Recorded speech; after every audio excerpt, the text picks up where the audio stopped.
he got off a Goodwill, and his beard's hanging down to here, his hair sticking out over here. I mean, and he's got this Bible, and his Bible has duct tape all over it. I mean, like it's falling apart.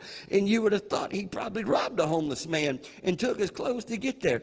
And what I didn't realize is he dressed in life just like he did on TV. As we sat there, we began to visit, and I got up to preach first, and then after I preached, he preached, and I was sitting in a chair right here. And I'm thinking, you know, I've seen him on Duck Dynasty, but they're going to have him preach?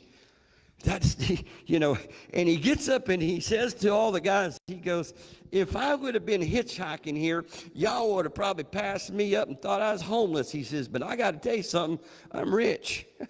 And I'm like, I bet he is. He's Duck Dynasty. And he began to preach, and I'm sitting in a chair right here, so I can see his Bible. I can see the podium. I can see everything he's doing. I mean, I'm feet from him. And he starts in Romans chapter 1, and he preaches the entire chapter, verse by verse, King James Version, I mean, or New American Standard, whatever it was. Never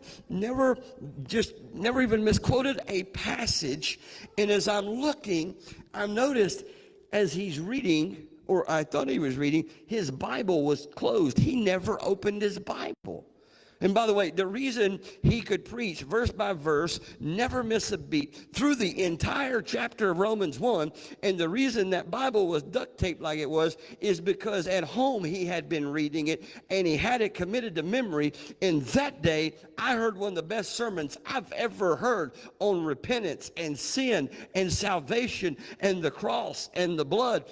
That guy preached the house down, and when he walked in, I thought he was homeless. What I'm trying to tell you is, don't look at the outward appearance of somebody. Don't judge a book by its cover, and don't think just because someone looks a certain way that God doesn't have his hand on them or his favor on them, because if you do, you're probably going to be wrong.